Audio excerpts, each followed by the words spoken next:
மாவட்ட ஆட்சியர் அலுவலகத்தில் ஒரே புகார் பதிவாளர் மட்டும் நியமனம் செய்யப்பட்டுள்ளதால் கடுமையான கூட்டம் நிலவி வருகிறது. இதனால் புகார் பதிவாளர்களை கூடுதலாக நியமிக்க பொதுமக்கள் கோரிக்கை வைத்துள்ளனர். தஞ்சாவூர் மாவட்டம் கும்பகோணத்தில் தமிழ்நாடு அரசு வேளாண்மை உழவர் நலத்துறை அட்மா திட்டத்தின் கீழ் விவசாயிகளுக்கு 4000 ரூபாய் மதிப்பில் இடுபொருட்கள் வழங்கும் நிகழ்ச்சி நடைபெற்றது. இந்நிகழ்ச்சியில் கும்பகோணம் சட்டமன்ற உறுப்பினர் சாக்கோட்டை க. அன்பழகன் கலந்து கொண்டு வழங்கினார். நாமக்கல் மாவட்டம் ராசிபுரம் அருகே 9ஆம் வகுப்பு படிக்கும் அரசு பள்ளி மாணவி பள்ளி முடிந்து வீட்டிற்கு சென்று தூக்கிட்டு தற்கொலை செய்து கொண்ட சம்பவம் அதிர்ச்சியை ஏற்படுத்தியுள்ளது. இதனைத் தொடர்ந்து எலச்சிபாளையம் காவல் நிலைய போலீசார் இதுகுறித்து வழக்கு பதிவு செய்து தற்கொலை செய்து கொண்ட மாணவியின் உடலை மீட்டு ராசிபுரம் அரசு மருத்துவமனைக்கு உடற்கூறு ஆய்விற்கு அனுப்பி வைத்தனர்.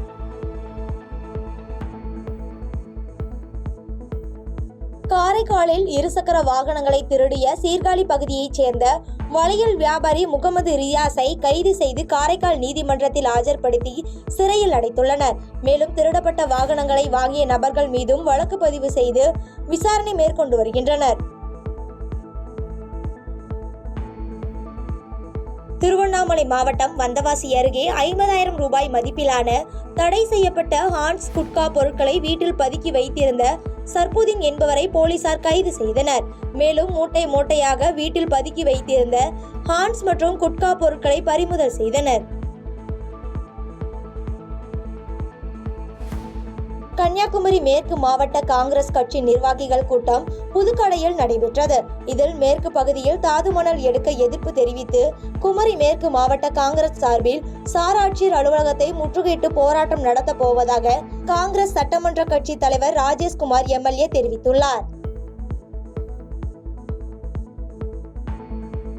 மயிலாடுதுறை மாவட்டம் சீர்காழி நகர பகுதி முழுவதும் மயிலாடுதுறை மாவட்ட காவல் கண்காணிப்பாளர் ஸ்டாலின் இரவு முழுவதும் திடீரென அதிரடி ரோந்து பணியில் ஈடுபட்டனர். இதனைத் தொடர்ந்து வாகன போக்குவரத்தை சீரமைத்திட ஒலிபெருக்கியின் மூலம் அறிவுறுத்தினார்.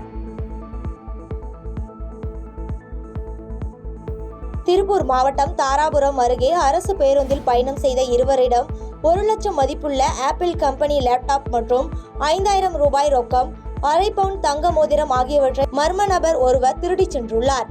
இதனைத் தொடர்ந்து திருடிச் சென்ற மர்ம நபரை போலீசார் சிசிடிவி காட்சிகளை ஆய்வு செய்து விசாரணை மேற்கொண்டு வருகின்றனர். தூத்துக்குடி மாவட்டம் கோவில்பட்டி அருகே பேரறிஞர் அண்ணாவின் 116வது பிறந்த நாளை முன்னிட்டு நலத்திட்ட உதவிகள் வழங்கும் விழா நடைபெற்றது. இதனைத் தொடர்ந்து முன்னாள் அமைச்சர் கோவில்பட்டி சட்டமன்ற உறுப்பினர் கடம்பூர் ராஜு கலந்து கொண்டு கழக கொடி ஏற்றி ஏழை எளிய மக்களுக்கு நலத்திட்ட உதவிகளை வழங்கினார். திருப்பூர் மாவட்டம் தாராபுரம் ஒட்டன்சத்திரம் நெடுஞ்சாலையில் சிறுத்தை நடமாட்டம் என நேற்று சமூக வலைதளங்களில் தகவல் பரவியது. இதனையடுத்து வனத்துறையினர் சம்பவ இடத்தில் ஆய்வு செய்து சிறுத்தை நடமாட்டம் தொடர்பான எந்த ஒரு தடயங்களும் தற்பொழுது வரை இல்லை என்பதால் பொதுமக்கள் அச்சப்பட வேண்டாம் என தெரிவித்துள்ளனர். பாதகம் செய்பவரை கண்டால் நாம் பயங்கொள்ளலாகாது பாப்பா, மோதி மிதித்து விடு பாப்பா, அவர் முகத்தில் உமிழ்ந்து விடு பாப்பா. அண்மை செய்திகளை உடனுக்குடன் தெரிந்து கொள்ள இணைந்திருங்கள் இயம்நாடு தொலைக்காட்சியுடன்.